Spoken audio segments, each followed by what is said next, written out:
আসসালামু আলাইকুম এবং স্বাগতম জানাচ্ছি আমাদের চ্যানেলের আরও একটি অত্যন্ত গুরুত্বপূর্ণ এবং এক্সক্লুসিভ পর্বে। আপনারা যারা দীর্ঘদিন ধরে নবম পে স্কেলের জন্য অপেক্ষা করছেন, তাদের জন্য আজকের এই ভিডিওতে এমন কিছু তথ্য রয়েছে যা আপনাদের দুশ্চিন্তা দূর করে মুখে হাসি ফোটাবে।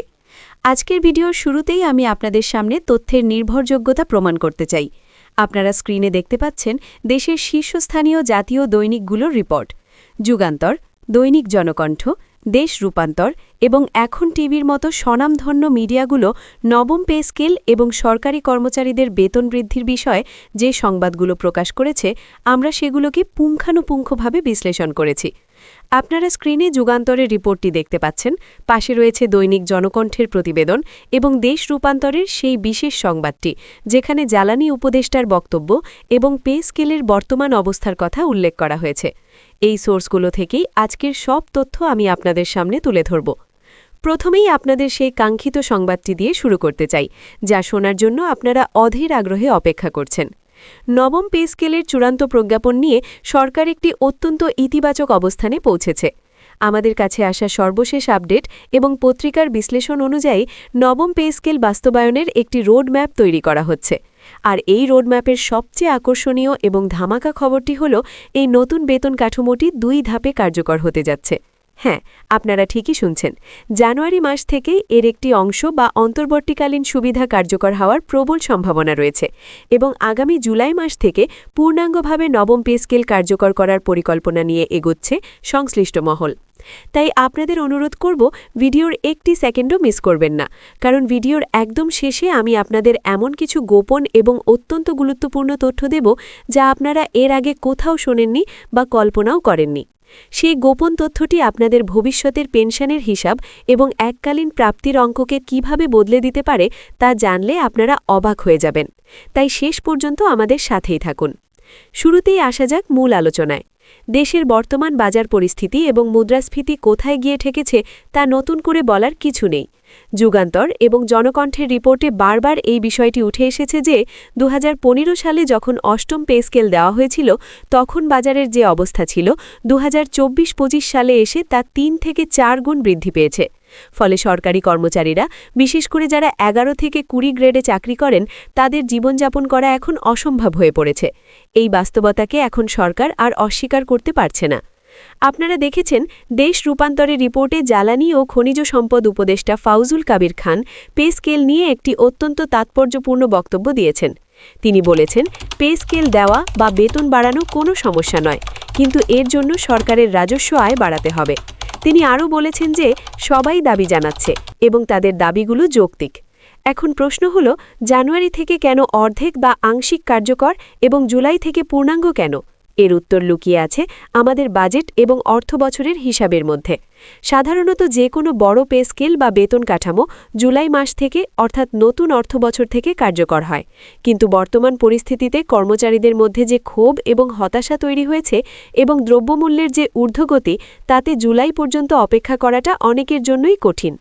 পত্রিকাগুলোর রিপোর্টে উঠে এসেছে যে ইতোমধ্যেই পে কমিশন গঠনের জন্য বিভিন্ন মহল থেকে চাপ সৃষ্টি করা হয়েছে। আপনারা জানেন, একটি পে স্কেল ঘোষণা করার আগে একটি পে কমিশন গঠন করতে হয়। এই কমিশন বাজার যাচাই করে, জীবনযাত্রার ব্যয় বিশ্লেষণ করে এবং সরকারের সামর্থ্য বিবেচনা করে একটি রিপোর্ট জমা দেয়। এখন টিভির খবরেও এই বিষয়গুলো উঠে এসেছে যে কর্মচারীদের বিভিন্ন সংগঠন এক দফার আন্দোলনে যাওয়ার হুমকি দিয়েছে। তাদের দাবি পরিষ্কার, জীবনযাপনের ব্যয়ের সাথে সঙ্গতি রেখে অবিলম্বে নবম পে স্কেল ঘোষণা করতে হবে। গত 10 বছরে সরকারি কর্মচারীদের বেতন বাড়েনি বললেই চলে, কিন্তু এই 10 বছরে বাসা ভাড়া বেড়েছে দ্বিগুণ, চাল ডাল তেলের দাম বেড়েছে 3 গুণ, চিকিৎসা খরচ বেড়েছে কয়েক গুণ। একজন তৃতীয় বা চতুর্থ শ্রেণীর কর্মচারী তার বর্তমান বেতন দিয়ে মাসের 15 তারিখ পর্যন্তও চলতে পারছেন না। এই বাস্তবতাটি এখন ওপেন সিক্রেট। সরকার বুঝতে পারছে যে আমলাতন্ত্র এবং প্রশাসনিক কার্যক্রমকে গতিশীল রাখতে হলে কর্মচারীদের পেটে ভাত দিতে হবে। ক্ষুধার্ত পেট নিয়ে কেউ সেবা দিতে পারে না। তাই উপদেষ্টারা যতই রাজস্ব ঘাটতির কথা বলুক না কেন, শেষ পর্যন্ত রাষ্ট্রকে চালানোর স্বার্থেই তাদের বেতন বাড়াতে হবে এবং সেই বাড়ানোর প্রক্রিয়াটি এখন চূড়ান্ত পর্যায়ে রয়েছে। এবার আসি জানুয়ারি মাসের কার্যকর হওয়ার বিষয়টিতে।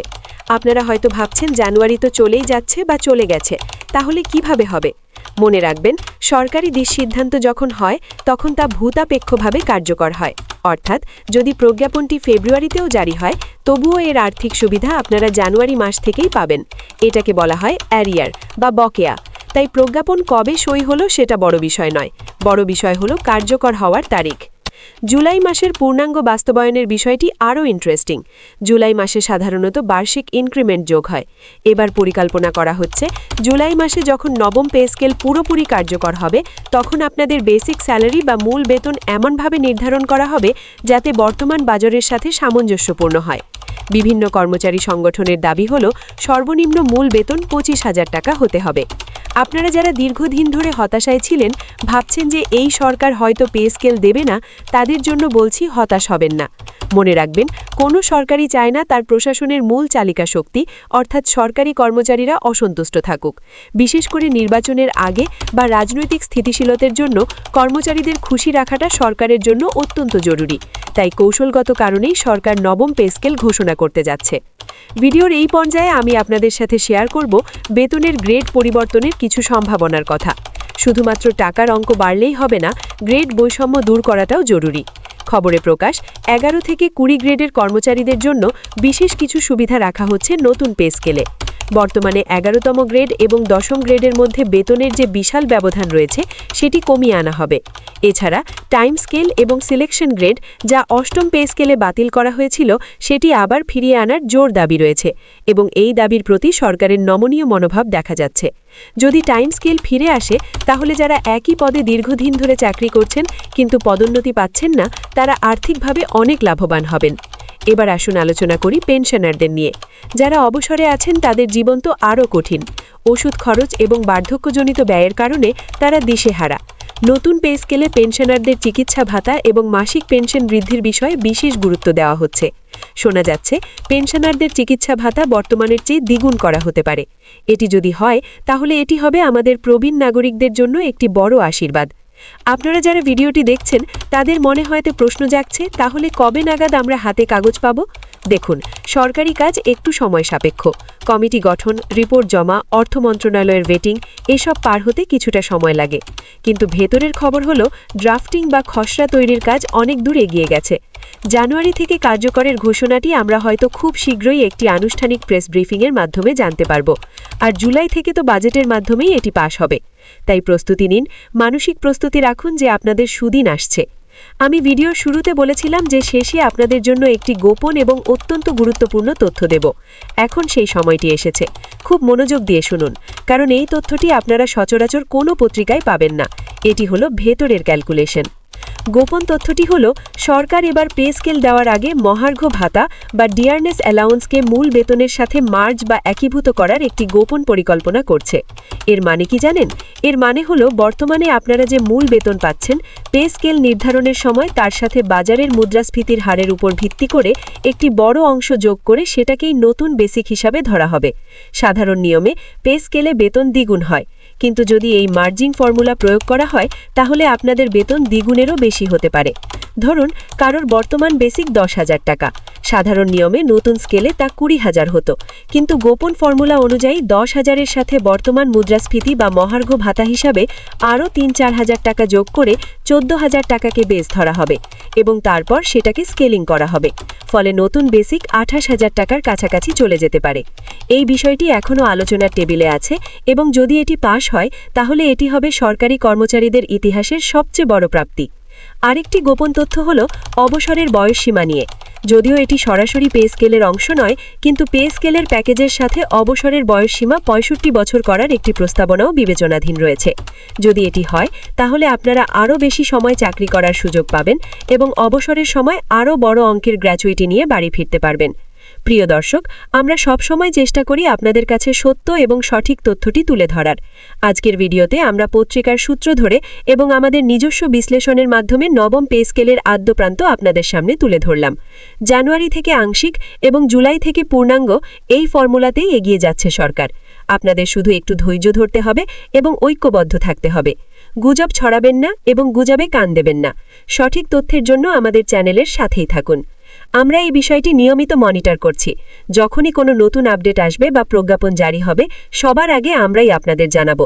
আপনাদের যদি কোনো প্রশ্ন থাকে বা আপনারা কে কোন গ্রেড থেকে ভিডিওটি দেখছেন এবং নতুন পে স্কেলে আপনাদের প্রত্যাশা কত তা আমাদের কমেন্ট বক্সে অবশ্যই জানাবেন। আপনাদের প্রতিটি কমেন্ট আমাদের কাছে অত্যন্ত মূল্যবান এবং আমরা চেষ্টা করব আপনাদের প্রশ্নের উত্তর দেওয়ার। আজকের মতো এখানেই বিদায় নিচ্ছি। দেখা হবে পরবর্তী ভিডিওতে আরও নতুন এবং ধামাকা কোনো খবর নিয়ে। ততক্ষণ পর্যন্ত সবাই ভালো থাকুন, সুস্থ থাকুন এবং নিজের ও পরিবারের খেয়াল রাখুন। ধন্যবাদ সবাইকে। আল্লাহ হাফেজ।